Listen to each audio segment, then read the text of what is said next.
வணக்கம் நண்பர்களே. TNPSC group 2 2A preliminary எக்ஸாமினேஷனுக்கான பொது தமிழ் வகுப்புகள். இன்றைய வகுப்புல நம்ம படிக்க இருக்க தலைப்பு வந்து இரண்டு வினை சொற்களின் வேறுபாடு அறிதல் அப்படின்ற தலைப்பு தான் வந்து படிக்க இருக்கோம். ரொம்ப கேள்வி வந்து நம்ம டிஎன்பிஎஸ்சிக்கு எளிமையா இருக்கும். ஆனா அந்த சொற்களை பயன்படுத்தி சுற்றோட ஆக்குதல் அப்படின்றது கொஞ்சம் கடினமா இருக்கிறதுக்கு வாய்ப்பு இருக்கு. நம்ம கிட்டத்தட்ட ஒரு 70க்கு மேற்பட்ட வந்து பார்த்தீங்கன்னா வினை சொற்கள் வந்து நம்ம பார்க்க இருக்கோம். ஸோ அதை நம்ம திருப்பி நம்ம ரிவிஷன் பண்ணோம் அப்படின்னா இதுவே போதுமானதா இருக்கும் அப்படின்னு. இது இல்லாம நம்ம சொற்பொருள் பல இடங்கள்ல வந்து படிப்பீங்க நம்ம புத்தகத்திலே வந்து. ஸோ அதுவும் நம்ம மேற்கொண்டு சேரும் பொழுது என்ன ஆகும் அப்படின்னா சரியா நம்ம விடையளிச்சிடலாம் அப்படி சொல்லி பார்க்குறோம் வந்து. ஸோ வாங்க படிக்கலாம். ஸோ இதுவரையும் நம்ம பார்த்த தலைப்புகள் அப்படின்னு எடுத்துக்கிட்டோம் அப்படின்னா அப் டு நம்ம 15 அயர் சொல் தமிழ் சொல் வரையும் நம்ம பார்த்து முடிச்சிட்டோம். அப்போ அந்த 15 தலைப்புகள் என்ன பண்ணிருப்பீங்க, ரிவிஷன் பண்ணிருப்பீங்க. ஏன்னா ரிவிஷன் ஏன் திருப்பி சொல்லணும்னா அது மட்டும் தான் வெற்றிக்கான ஒரே வழி அப்படின்னு பார்க்குறோம் வந்து. ஏன்னா நான் என்னுடைய அனுபவத்தில் நம்ம குரூப் 2 2A தேர்வில் புது தமிழ் எடுத்து நான் எழுதியிருந்தேன் ஃப்ரெண்ட் வந்து. ஸோ அதில் 100க்கு 97 கேள்வி நான் சரியா போட்டேன். அதுக்கு காரணம் என்ன அப்படின்னு வந்து பார்த்தீங்கன்னா நான் ப்ரிப்பேர் பண்ணும்போது சிலபஸ் ஈஸியா இருக்கும். அது இது நம்ம எதெல்லாம் தாண்டி என்னுடைய ப்ரிப்பரேஷன் மெத்தட் அப்படின்றது என்ன அப்படின்னு பார்த்தீங்கன்னா ரிவிஷன் தான் ஃப்ரெண்ட். நான் படிக்கும்போது இலக்கணம் தான் பிரதானமா இருந்தது. நடுவில் இலக்கியம் தமிழ் இன்க்ரீஸ் பண்ணாங்க, திருப்பி இலக்கணத்துக்கு கொண்டு வந்துட்டேன். அப்ப அந்த இலக்கணத்தை என்ன பண்ணணும் அப்படின்னா வந்து இலக்கண விதியை வந்து நம்ம வந்து திருப்பி ரிவிஷன் பண்ணி மனப்பாடம் பண்றது, அதை அப்ளை பண்ணி பார்க்கறது, டெஸ்ட் ப்ராக்டிஸ் பண்றது சொல்லிட்டு இந்த ரெண்டு விஷயத்தை நான் ஃபாலோ பண்ணேன். 97 கொஸ்டின்ஸ் என்னால கரெக்டா வந்து போட முடிஞ்சது அப்படின்னு பார்க்குறோம். ஈவன் குரூப் 2 2A எக்ஸாம்ல நான் ஸ்கோர் பண்ணது அப்படின்னு பார்த்தீங்கன்னா 170 கொஸ்டின்ஸ் வந்து நான் கரெக்டா வந்து போட்டிருந்தேன் ஃப்ரெண்ட். வந்து என்னன்னா தமிழ், ஜிகே அண்ட் மேக்ஸ் எல்லாம் சேர்த்து அப்படி பார்க்குறோம் வந்து. இதுக்கான ப்ரிப்பரேஷன் மெத்தட் அப்படின்றத நான் ரெகுலரா நான் சொல்லிட்டே தான் இருக்கேன். வந்து உங்களுக்கு இன்புட் கொடுத்துட்டே தான் இருக்கேன். அதை அப்படியே ஃபாலோ பண்ணீங்க அப்படின்னா நீங்களும் என்ன மாதிரி 170 கொஸ்டின்ஸ் வந்து கரெக்டா வந்து போட்டுடலாம் அப்படின்னு பார்க்குறோம் வந்து. சரி, நம்ம படிப்பு முக்கியம் அப்படின்றனால அது நம்ம போயிட்டோம். அனைவருக்கும் சுதந்திர தின வாழ்த்துக்கள், 79வது ஆண்டு சுதந்திர தின வாழ்த்துக்கள் அப்படி சொல்லி இந்த நேரத்தில் நான் சொல்லிக்க ஆசைப்படுறேன். அடுத்து நம்ம தலைப்பை பார்த்துருவோம். ஸோ இரண்டு வினை சொற்களின் வேறுபாடு அறிதல் அப்படின்னு பார்க்குறோம் வந்து. ஸோ வாங்க படிக்கலாம். அப்போ இரண்டு வினை சொற்களின் வேறுபாடு அறிதல் அப்படின்னா இது ஒன்றும் இல்லை ஃப்ரெண்ட், சிம்பிள் தான். ஏன்னா நம்ம வந்து செயல் அப்படின்னு பார்க்கும்போது வந்து வினைன்னு சொல்லுவோம் வந்து. இப்போ அந்த வினை சொல் அப்படின்னா வந்து அது எப்படி இருக்கும் அப்படின்றத முதல்ல பார்த்துரும். ஒரு தொழிலை உணர்த்தி வரும் சொல் தான் வினைச்சொல் அப்படி சொல்லி சொல்றோம் வந்து. அப்போ என்ன பண்ணணும், தொழிலை உணர்த்தி வரும். அப்போ ஏதாவது நம்ம ஒன்று பண்ணுவோம், அப்படி பண்றதா நம்ம என்ன சொல்றோம் அப்படின்னா வினை அப்படி சொல்லி சொல்றோம். அப்போ வினைச்சொல்லின் பண்புகள் அப்படின்னும் போது என்ன பண்ணும் அப்படின்னா ஒன்று வந்து காலம் காட்டும், செகண்ட் என்னன்னா வேற்றுமை ஏற்காது அப்படின்னு பார்க்கணும். அப்போ காலத்தை காட்டும், வேற்றுமை ஏற்காது அப்படின்றது வந்து ரெண்டு பண்பு அதுக்கு வந்து இருக்கு அப்படின்னு பார்க்கணும். அப்போ காலம் காட்டுன்னா என்ன அர்த்தம், இறந்த காலம், நிகழ்காலம், எதிர்காலம் இருக்கும். வேற்றுமை ஏற்காதுன்னா என்ன, நமக்கு வேற்றுமைகள் அப்படின்னு பாத்தீங்கன்னா வேற்றுமை உருபுகள் நம்ம ஏற்கனவே படிச்சிருப்போம், வேற்றுமை தொகைகள் படிச்சிருப்போம். அதை ஏற்காது, ஏன்னா பெயர் சொல்லோட சேர்ந்து தான் என்ன பண்ணும் வேற்றுமை வரும் அப்படி. அடுத்து திணை, பால், எண், இடங்களை உணர்த்தி வரும். அப்ப திணை இருக்கும், அதே மாதிரி பால் இருக்கும், அதே மாதிரி எண் இருக்கும், இடங்களை உணர்த்தி வரக்கூடியதா எது இருக்கு அப்படின்னா வினைச்சொல் இருக்கு அப்படின்னு. இதெல்லாம் வினைச்சொல்லாம் என்ன அப்படின்னு நம்ம புரிதல். ஏன்னா கூற்று காரணம் அடிப்படையில் நமக்கு குரூப் 4ல கேட்டாங்க, அதே மாதிரி கேட்கறதுக்கு வாய்ப்பு இருக்கு. அப்ப நம்ம எந்த ஒரு இலக்கண தலைப்பு எடுத்துக்கிட்டாலும் அந்த தலைப்புல இருக்கக்கூடிய வரையறை நமக்கு முக்கியம். அதுவே நமக்கு கேள்வியா வந்தோம். இப்ப சுட்டு எழுத்துக்கள் பத்தி கேட்டாங்க, வினா எழுத்துக்கள் பத்தி கேட்டாங்க, திருப்பி கேட்கறதுக்கு வாய்ப்பு இருக்கு. அப்ப நமக்கு வினை சொல்ல என்ன அப்படின்னு கேட்கறதுக்கு வாய்ப்பு இருக்கு. இப்ப வினைகளின் வேறுபாடு சொற்கள் சில எடுத்துக்காட்டு அப்படின்னு நம்ம புத்தகத்துல இருக்கிறத ஃபர்ஸ்ட் பார்த்துருவோம். அதுக்கப்புறம் ப்ரீவியஸ் இயர் क्वेश्चनல எப்படி கேட்டிருக்காங்க அதையும் பார்த்துட்டோம்னா உங்களுக்கு வந்து புரிஞ்சிடும் அப்படின்னு. அப்ப புத்தகத்துல இருக்கக்கூடியது அப்படின்னு எடுத்துக்கும் போது ஃப்ரெண்ட் வந்து எப்படி இருக்கு அப்படின்னு பாத்தீங்கன்னா இப்ப இரண்டு வினை சொற்கள் கொடுத்துருவாங்க. இதை எப்படி பயன்படுத்தலாம், எந்த சொற்றொடர்ல சரியா இருக்கு அப்படின்னு சொல்லிட்டு ABCD ஆப்ஷன் கொடுப்பாங்க. அப்படி கொடுக்கும்போது ABCD அப்படி கொடுக்கும்போது நம்ம அந்த 4 ஆப்ஷன்ல எது வந்து சரியா இருக்கு. இப்ப எக்ஸாம்பிள் அடங்கு, அடக்கு அப்படின்ற வினை சொல்ல வந்து பயன்படுத்தி சொற்றொடர் எது சரியா இருக்கு அப்படின்னு கேட்பாங்க. அப்படி கேட்கும்போது இப்ப ஆசிரியர் அடக்க, மாணவர்கள் அடங்கினார் அப்படின்னு சரியா இருக்கு. அப்ப ஆசிரியர் என்ன பண்றாரு, அடக்கிறாரு, மாணவர்கள் என்ன அடங்கினார் அப்படின்னு பார்க்கிறோம். சோ அது சரியா இருக்கு அப்படின்னு பார்க்கிறோம். அதே மாதிரி வந்து அறிவது அரிது, அந்த இலக்கணத்தை அறிவது மிகவும் அரிது அப்படின்னு பார்க்கிறோம். ஸோ அப்போ இலக்கணத்தை அறிவது மிகவும் அரிது அப்படின்னு பார்க்குறோம். ஆனால் நம்ம வகுப்பில் தொடர்ந்து நம்ம படிக்கிறது மூலியமா வந்து பார்த்தீங்கன்னா அதுவும் சுலபமாக தான் இருக்கு அப்படின்னு பார்க்குறோம். அடுத்து நிறைந்த, நிறைத்த, இந்த பழக்கலவை நிறைந்த ஜாடியில் தண்ணீர் நிறைத்தனர் அப்படின்னு பார்க்குறோம். அப்போ நிறைந்த அப்படின்னு பார்க்கும்போது பழக்கலவை நிறைந்த ஜாடி, ஜாடியில் நிறைந்து இருக்கு, அதில் தண்ணீரை நிறைத்தனர். நிறைத்தனா தண்ணீரை சேர்த்தனர் அர்த்தம், நிறைந்தனா நல்லா இருக்குன்னு அர்த்தம், நிறைய இருக்குன்னு அர்த்தம். வந்து நிறைத்தனர் அப்படின்னா வந்து அதுல சேர்த்தனர் அப்படின்னு அர்த்தம். அடுத்து விழித்து, விழித்து, விழித்து அப்படின்னு பார்க்கும்போது நகர லகரம், அதை விழித்து, விழித்து அப்படின்னும் போது வந்து நம்ம என்ன சொல்லணும்னா மகர லகரம் அப்படின்னு சொல்லி சொல்லுவோம். அப்ப விழித்து, விழித்து அப்படின்னும் போது நம்ம வந்து நகர லகரத்துல வரக்கூடிய லீ, அதே மகர லகரத்துல வர லீ வந்து. சோ இப்ப அம்மா விழித்ததும், விழித்தது கூப்பிடுறது, நகர லகரம் கூப்பிடுறது. அம்மா கூப்பிட்ட உடனே என்னது, கண் விழித்தான் அப்படின்னு. சோ அப்ப அம்மா விழித்ததும் கண் விழித்தான், கூப்பிட்ட உடனே கண் விழிக்கிறது. அண்ட் குவிந்து, குவித்து, பள்ளியில் குவிந்த குப்பைகளை அள்ளி வண்டியில் குவித்து வைத்தனர் அப்படின்னு. அப்ப பள்ளியில் குவிந்த குப்பைகளை அள்ளி வண்டியில் குவித்து, அப்ப குவிந்த குப்பை குவித்து வைத்தனர் அப்படின்னு. அடுத்து பறந்து, பறந்து, பறந்து ரா, நம்ம வந்து பறந்து அப்படின்றது எதுல வரும் அப்படின்னா வந்து பாத்தீங்கன்னா எரள வளல அப்படின்னு சொல்லுவோம். இடையினத்துல வரக்கூடிய அந்த ரா வந்து. அப்புறம் பறந்து அப்படின்னும் போது நம்ம வந்து வல்லினத்துல வரக்கூடிய கசட தப்பரல வரக்கூடிய ரா வந்து. விதைகள் பறந்து கிடப்பதை, பறந்து கிடக்குன்னா சிதறி இருக்குல்ல, பறந்துனா பறந்து விரிந்த அப்படின்னு பாக்குறோம். அப்ப என்ன ரா போடுவோம் அப்படின்னா வந்து நம்ம எரள வளல வரக்கூடிய இடைநிலை ரா வந்து போடுவோம். அப்ப பறந்து கிடந்த அப்படின்னா அப்ப பறந்து கிடப்பதை உன்ன பறவைகள் பறந்து வந்தன. பறவைகள் பறக்கிறது அப்படின்னும் போது என்னது கசட தப்பரல வரக்கூடிய ரா அப்படின்னு பார்க்கிறோம். வல்லினத்துல வர்றது அப்படி பார்க்கிறோம். அடுத்து மாறு மாற்று வந்து நேர்மையானவனாக மாறு மற்றவரையும் மாற்று அப்படி சொற்றொடர்ல அமைக்கிறது அப்படின்னு நேர்மையானவங்க மாறு மற்றவரையும் மாற்று அப்படின்னு பார்க்கிறோம். அதற்கு அடுத்து உண்ணு உண்ணு. அப்ப உண்ணுனா உணவை உண்ணும் போது 3 சுழினா வந்து அப்ப உணவை உண்ணும் போது டன்னகரம் சொல்லுவோம். இதை வந்து பாத்தீங்கன்னா அப்ப 3 சுழினா டன்னகரம் அப்படின்னு சொல்லுவோம். அப்ப 2 சுழினா என்ன சொல்லணும்னா ரன்னகரம் அப்படின்னு சொல்லுவோம். சாரி, அப்ப தன்னகரம் ஏன்னா டானா இட்டு இன்னு அப்ப இது ரெண்டும் சேர்ந்து அடுத்தடுத்து வரும். அதே மாதிரி ரன்னகரம் அப்படின்னா இரு இன்னு அடுத்தடுத்து வரக்கூடியதா இருக்கும். அப்ப உணவை உண்ணும் போது அப்படின்னா 3 சுழினா உங்களுக்கு புரியுற மாதிரி சொல்றேன். ஆனா நம்ம என்ன டன்னகரம் தான் சொன்னது. அப்ப உழவர்களை உண்ணுதல் வேண்டும். உண்ணுதல் நினைக்கிறது, உழவர்கள் நினைக்கிறது உண்ணுதல் அப்படின்னும் போது என்னன்னா 2 சொல்லினா அது வந்து என்ன சொல்லுவான் ரன்னகரம் அப்படி சொல்லுவான். நினைவு வச்சுக்கணும். அடுத்து கலைத்தல் கலைத்தல். மாணவர்கள் கலைத்த படங்களை, மாணவர்கள் என்ன கலைச்சு வச்சுட்டாங்க, கலைத்த படங்களை என்னது ஒட்டி கலைத்து போயின. அது ஒட்டும் போது என்னது கலைத்து போயின, டயர்ட் ஆகிறது வந்து பாத்தீங்கன்னா நம்ம நகர லகரத்துல சொல்றோம். அதே வந்து கலைத்த அப்படின்னா வகர லகரம், வா மாதிரி இருக்கிற லா, அது வகர லகரத்துல இருக்கு. அடுத்து பெரு பெரு. இந்த பெரு பெரு அப்படின்னு பார்க்கும்போது ஃபர்ஸ்ட் ரூ வந்து பாத்தீங்கன்னா பெரு அப்படின்னும் போது வந்து நமக்கு ராரா இருக்குல்ல, கசட சரி எரள வளர அந்த ரால வரிசையில வர ரூ வந்து. அதே வந்து இந்த ரூ அப்படின்றது வந்து என்னன்னா கசட தப்பரல ரா இருக்குல்ல, அந்த ரால கடைசியா இருக்க ரா இருக்குல்ல வல்லினம் ரா, சோ அதுல வர ரூ வந்து. இப்ப பெரு அப்படின்னா பெருமை மிகுந்த செயல்களை செய்வதால் மதிப்பு பெறுகின்றனர் அப்படின்னா பெறுதல். அப்ப பெருமை மிகுந்த அப்படின்னா வந்து மற்றவர்கள் போற்றக்கூடிய, பெறுகின்றன பெறுதல் அப்படின்னு பாக்குறோம். அதை வந்து நம்ம கசட தப்பரல ரா அந்த வரிசை வந்து உரி உரி. இப்ப ரீ அப்படின்றது என்னன்னா நமக்கு எரள வளர ரா ரீ. அதே வந்து கசட தப்பரல வர ரா இருக்குல்ல, அந்த ரா வந்து பாத்தீங்கன்னா உரி வந்து. இப்ப கிழங்கை தோல் உரித்து தூக்கி போட்டன, தூக்கி அப்படின்னா உரித்து. அப்ப உரித்தி போடுறது அப்படின்னா தூக்கி போடுறது அர்த்தம். சோ அப்ப நமக்கு இது சொற்பொருளாவும் நம்ம படிச்சுக்கிறோம். அப்ப கிழங்கை தோல் உரிக்கிறது. இப்ப நம்ம கிழங்கு வந்து தோல் உரிக்கிறது, இப்ப கிழங்கு வந்து வேக வச்சதுக்கு அப்புறம் தோல் உரிக்கிறது சுலபமா இருக்கும். இப்ப சக்கரவள்ளி கிழங்கு இருக்கு, அதே வந்து உருளைக்கிழங்கு இருக்கு அப்படின்னா உரிக்கிறது. அப்ப உரித்து போட்டன அப்படின்னும் போதுன்னா தூக்கி போடுற பெரிய ரா போட்டோம் அப்படின்னா பெரிய ரான்னு சொல்லுவோம், பெரிய ரா சொல்லக்கூடாது. அது வந்து நமக்கு ரன்னகரத்துல வர்றதை கூட நம்ம எடுத்துக்கலாம் ரா அப்படின்னு எடுத்துக்கலாம். இல்ல கசட தப்பரல வர கூட ரா வந்து. சோ அப்ப உரித்து போட்டன அப்படின்னு. சீரிய சீரிய. அப்ப சீரிய அப்படின்னு பார்க்கும்போது இடையினத்துல வர ரா இருக்குல்ல, அதனுடைய வரிசை சீரிய. உயர்ந்த அப்படின்னு பார்க்கிறோம். சீரியனா வந்து பெருமை வாய்ந்த பாண்டிய மன்னனை சீரிய, சீரியனா கோபம் வந்து. இப்ப பாம்பு சீரிதல் அப்படின்னு சொல்றோம்ல, சோ அப்ப அந்த ரா அப்படின்னா கசட தப்பர ரா. அப்ப எரள வளர ரா வந்து சீரியனா பெருமை அப்படின்னு பார்க்கிறோம், உயர்ந்த அப்படின்னு பார்க்கிறோம். சோ அப்ப உயர்ந்த பெருமை வாய்ந்த பாண்டிய மன்னனை சீரிய கோபம் கண்ணகி அப்படின்னு பார்க்கிறோம். அண்ட் ஈந்தால் ஈன்றால் தன் உயிரை கொடுத்து ஈந்தால் வந்து தன் உயிரை கொடுத்து ஈந்து பிள்ளையை பெற்றெடுத்தாள் அப்படின்னு பார்க்கிறோம். சோ அப்ப தன் உயிரை கொடுத்து ஈந்து பிள்ளையை என்னது ஈன்றாள் அப்படின்னு பார்க்கிறோம். அப்ப ஈந்து ஈன்றாள் வந்து. சோ அப்ப ஈந்தாள் அப்படின்னா வந்து பாத்தீங்கன்னா தன் உயிரை கொடுத்து அப்படின்னு பார்க்கிறோம். தன் உயிரை ஈந்து அப்ப கொடுத்து அப்படின்னா ஈந்து வந்து. ஈன்றாள் அப்படின்னும் போது வந்து பெற்றெடுத்தாள் அப்படின்னு குறிக்கிறது வந்து. அடுத்து உணர்ந்த உணர்த்தி. கல்வியின் சிறப்பை உணர்ந்த மாணவன் சக மாணவர்களுக்கு உணர்த்தி சென்றான். அப்ப உணர்ந்த உணர்த்தி அப்படின்னா கல்வியின் சிறப்பை உணர்ந்த மாணவன் சக மாணவன் உணர்த்தி சென்றான் வந்து. பொருந்து பொருத்து. படங்களை பொருத்தி சரியாக பொருந்தியுள்ளதா என பார்த்தான் அப்படிங்கிறோம். அப்ப படங்களை பொருத்தி வந்து சரியாக பொருந்தியுள்ளதா என பார்த்தான் வந்து. பணிந்து பணித்து. அடங்கி கட்டளை வந்து. இப்ப தலைவர் தொண்டர்களை வேலை செய்ய பணித்தார், தொண்டர்கள் தலைவருக்கு என்னது பணிந்தனர் அப்படின்னு பார்க்கிறோம். சோ அப்ப தலைவர் தொண்டர்களை வேலை செய்ய பணித்தார் அப்படின்னு. அப்ப பணித்து அப்படின்னா வந்து கட்டளை வந்து. அப்ப கட்டளை சொல்றாரு வந்து தொண்டர்கள் தலைவருக்கு பணித்தனர் அப்படின்னா வந்து அடங்கினர். அப்ப பணிந்து, அப்ப பணிந்து அடங்கி, பணித்து அப்படின்னா கட்டளை அப்படின்னு பார்க்கிறோம். குவிந்து குவித்து சரி குவிந்து குவித்து வந்து அதுக்கு முன்னாடி குவித்த பார்த்தோம். அமைச்சர் பதவியேற்றவுடன் பாராட்டுகள் குவிந்தன அப்படி பார்க்கிறோம். ஆதரவாளர்கள் பரிசு பொருட்களை வந்து குவித்தனர் அப்படின்னு பார்க்கிறோம். சோ அப்ப குவித்தனர். அடுத்து பரி வந்து எரள வளரா பரி ஃபர்ஸ்ட். பாரி பழங்களை பறித்து கொண்டு பரியில் சென்றான். பரினா குதிரையில போறதுன்னு அர்த்தம். அப்ப பழங்களை பறித்து கொண்டு பறிக்கிறது அப்படின்னும் போது கசட தப்பரல வர வந்து. அடுத்து கலைத்தல் வந்து. கலைத்தல் அப்படின்னா வகர லகரம் அப்படின்னு பார்க்கிறோம், அழித்தல் பார்க்கிறோம். அதே நகர லகரம்னா சோறுதல். அப்ப கலைத்து போறதல், சோறுதல் டயர்ட் ஆகுது. கலைத்தல்னா அழித்தல் வந்து.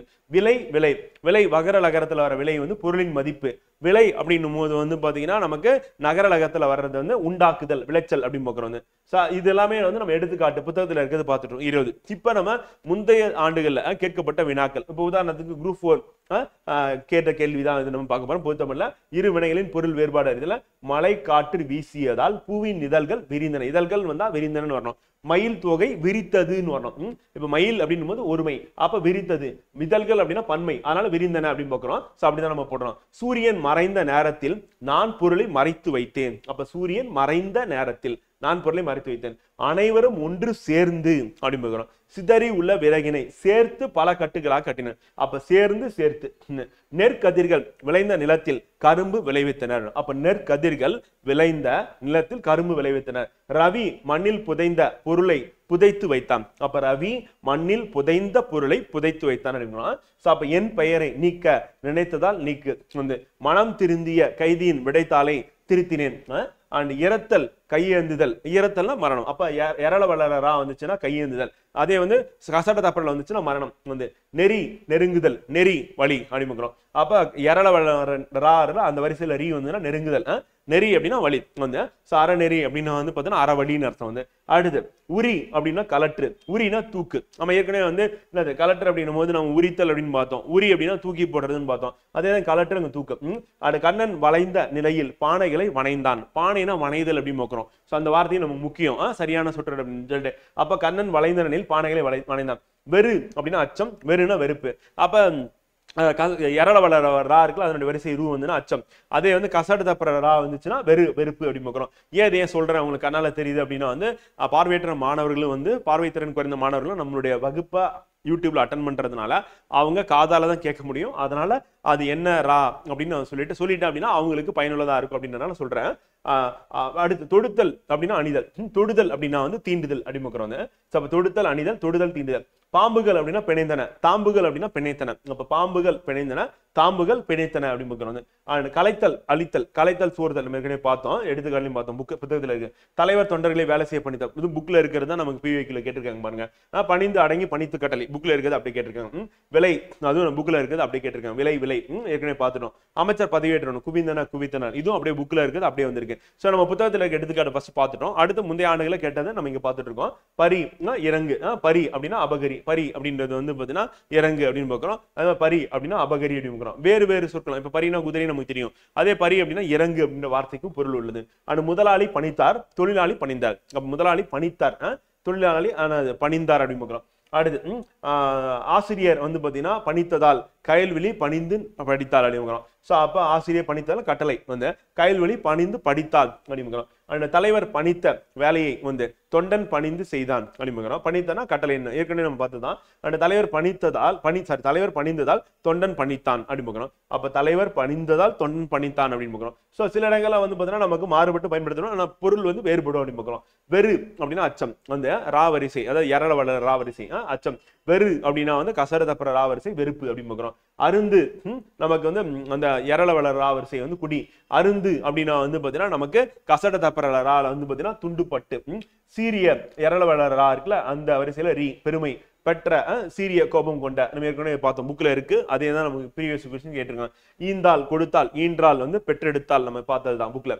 அண்ட் பலக்கலவை நிறைந்த ஜாடி அப்படியே புக்ல இருக்கிறது கேட்டிருக்காங்க ப்ரீவியஸ் கொஸ்டின்ல. நிறைந்த ஜாடியில் தண்ணீரை நிறைத்தனர் வந்து. சேர்ந்து ஊருக்கு போய் சேர்ந்தனர், சேர்த்து அவன் பணம் சேர்த்தான் வந்து.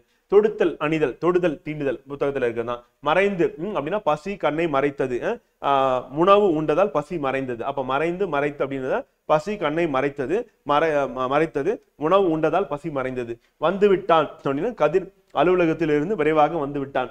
வரவில்லை அவன் பையன் பள்ளியிலிருந்து இன்னும் வரவில்லை வந்து. சந்தையில் குவிந்த குப்பையை, அதான் நம்ம பள்ளியில் இருந்ததுல அதை வந்து இப்படி போட்டிருக்காங்க வந்து.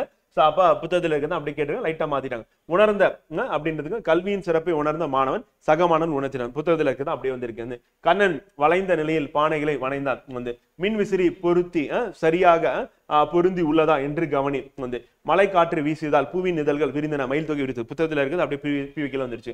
ஆசிரியர் அடக்கியதான் மாணவர் அடைந்தான், அப்படியே புக்கு பிவைக்கு வந்து.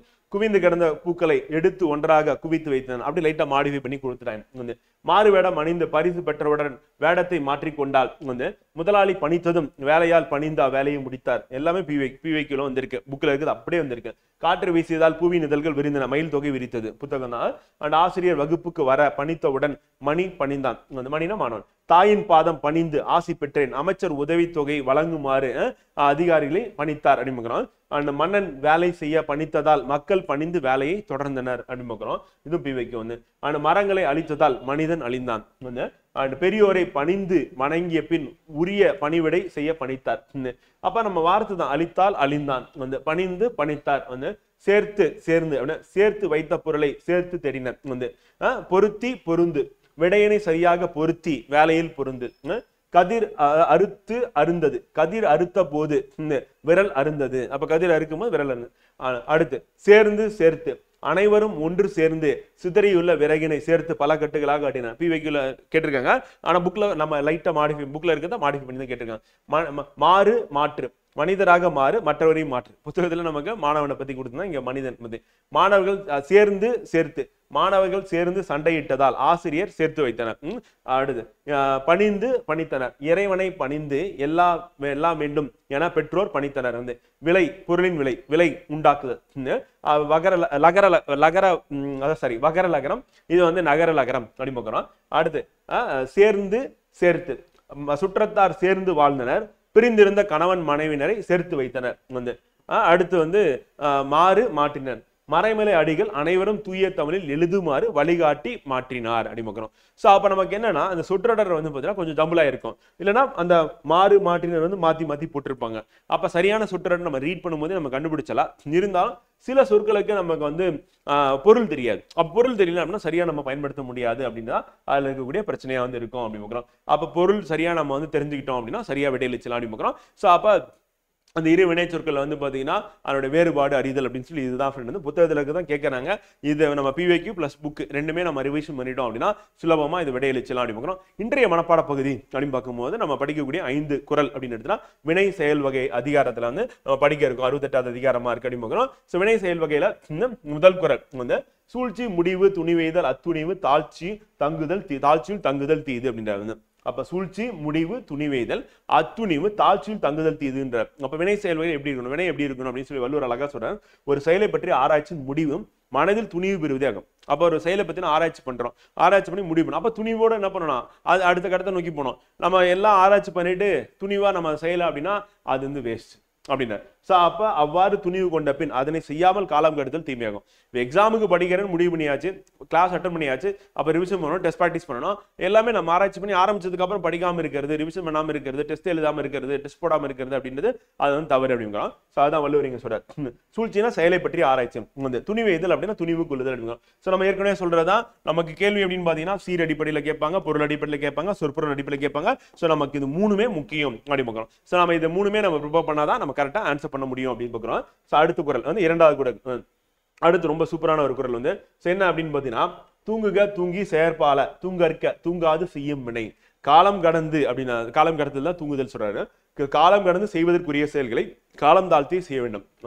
அதை காலம் கடத்தாமல் செய்வதற்குரிய செயல்களை விரைந்து செய்ய வேண்டும். இப்போ நம்ம சொல்லும் போது ப்ரீவியஸ் இயர் கொஸ்டின் நம்ம நம்ம என்ன பண்ணலாம் அப்படின்னா நம்ம சப்ஜெக்ட் படிக்கிறோம், ரிவிஷன் பண்றோம், டெய்லி டெஸ்ட் வீக்லி டெஸ்ட் எல்லாம் போட்டுட்டு கடைசியா ப்ரீவியக்யூ மொத்தமா நம்ம சால்வ் பண்ணிட்டு போனா சரியா இருக்கும் அப்படின்னு சொல்றோம். அப்ப எதை காலம் தாழ்த்தி செய்யணுமோ அப்ப செய்யணும், எதை காலம் தாழ்த்தாம உடனே செய்யணுமோ அதை உடனே செய்யணும் அப்படின்னா. அப்ப காலம் கடத்து செய்வதற்குரிய செயல்களை காலம் தாழ்த்தி செய்ய வேண்டும், கடத்தாமல் செய்வதற்குரிய செயல்களை விரைந்து செய்ய வேண்டும் அப்படின்றார். அதுதான் தூங்குக தூங்குக தூங்கி செயற்பால தூங்கற்க தூங்காது செய்யும் வினை என்ற. அடுத்து வினை அப்படின்னா செயல் நமக்கு தெரியும். அடுத்து மூன்றாவது குறள் ஒல்லும் வாயெல்லாம் வினை நன்றே ஒல்லாக்கள் செல்லும் வாய் நோக்கி செயல்.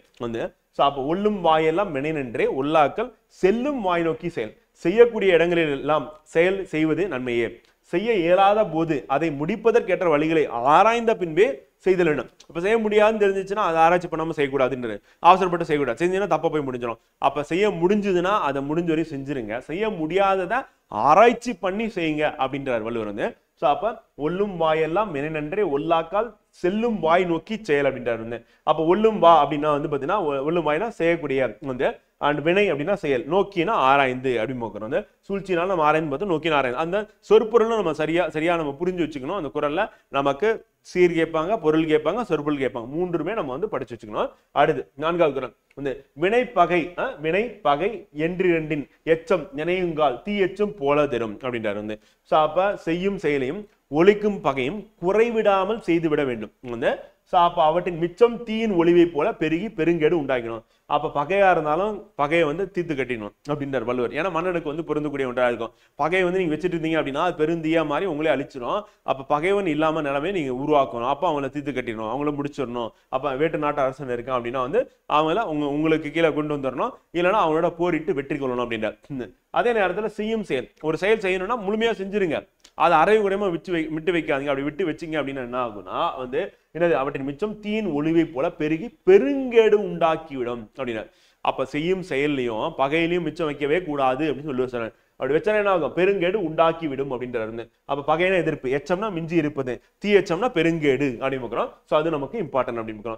அடுத்து பொருள் கருவி காலம் வினையிட பொருள் கருவி காலம் வினை அப்படின்னு. அப்ப பொருள் கருவி காலம் வினை அப்படின்னு. வினை இடனும் இருள் தீர எண்ணி செயல் வேண்டும். அப்ப வேண்டிய பொருள் கருவிகள் தக்க காலம் செயலறிவு உரிய இடம் வந்து. அப்ப வினை இடம் வந்து.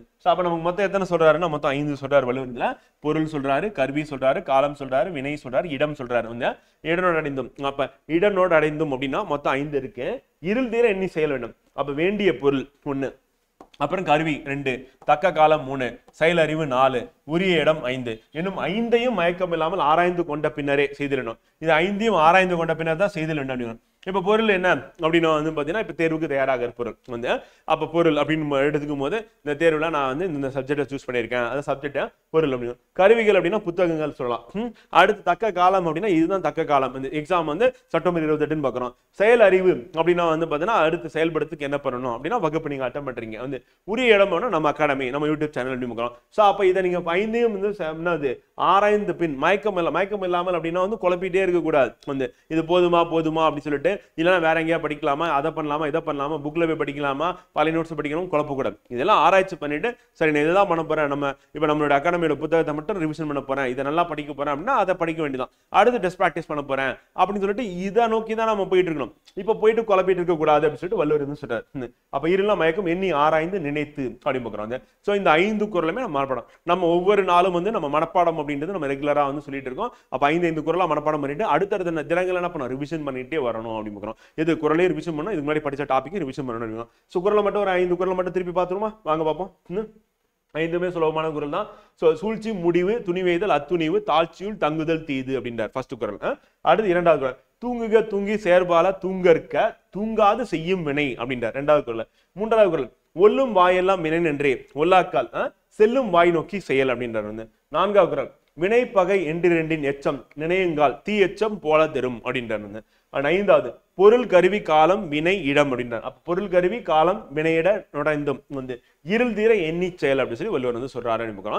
5 குறள் அப்படின்னு. சோ இன்றைய வகுப்புல நம்ம ஒரு தலைப்பு பிளஸ் 5 குறள் அப்படின்னு முடிச்சிட்டோம். நாளைய வகுப்புல இதனுடைய தொடர்ச்சி வந்து நம்ம வந்து எப்ப படிக்க இருக்கோம், மண்டே திங்கட்கிழமை வந்து படிக்க இருக்கோம். சோ திங்கள்ல இருந்து சனிக்கிழமை வரை 6 தினங்கள் வந்து நம்ம தினமும் காலை வந்து வகுப்பை நீங்க அட்டன் பண்றீங்க, புக்கில் அண்டர்லைன் பண்றீங்க. அன்னைக்கே ஒரு 2-3 வாட்டி படிச்சிருங்க. அடுத்த நாள் வந்து ஏற்கனவே படிச்சதையும் சேர்த்து ரிவிஷன் பண்ணிட்டு காலைல ஏஞ்சோடனே கண் விழிக்கிறது அப்படின்றது எங்க அப்படின்னா வந்து அல்லது அம்மா விழித்தால் கண் விழித்தேன்னு இருக்கு வந்து. அம்மா விழிக்கவும் மாட்டாங்க, நீங்களே என்னது அலாரம் வச்சுக்கிட்டு ஏஞ்சிட வேண்டியதான். அலாரம் அடிக்கிறதுக்கு முன்னாடி நீங்க ஏஞ்சிங்கன்னா என்னது உங்களுடைய பயாலஜிக்கல் கிளாக் ஒர்க் பண்ண ஆரம்பிச்சிச்சு. அப்ப வெற்றியை நோக்கி நீங்க பயணிச்சுட்டு இருக்கீங்கன்னு அர்த்தம் வந்து. இது வந்து எல்லாருக்குமே நடக்கும். ஏன்னா நீங்க தேர்வை பத்தி சிந்திச்சுட்டே இருந்தீங்கன்னா எந்தெந்த நேரம் என்னென்ன பண்ணணும் அப்படின்றது உங்களுடைய மூளையே உங்களுக்கு ஒரு அலாரமா மாறிடும் வந்து. டைம் ஆயிடுச்சு தம்பி ஏந்திரிங்கம்மா அப்படின்னு சொல்லிட்டு எழுப்பி விட்டுரும். அப்ப ஏஞ்ச உடனே என்ன ஆகும், ரெஃப்ரெஷ் ஆயிட்டு உட்காந்து ரிவிஷன் பண்றது. அடுத்து டைம் ஆயிடுச்சு வகுப்பு அட்டன் பண்ணணும். அடுத்து புத்தகத்துல அண்டர்லைன் பண்றது, அடுத்து ரிவிஷன் பண்றது. சோ இந்த மாதிரி ஒரு தினத்தை வந்து அழகா வந்து டிவைட் பண்ணி நீங்க பண்ணீங்க அப்படின்னா கண்டிப்பா நம்ம தேர்வுல அதிக மதிப்பெண் பெற்று வெற்றி அடையலாம் அப்படின்னு பாக்குறோம். சோ நம்ம திங்கட்கிழமை காலை வகுப்புல சந்திப்போம். நன்றி, வணக்கம்.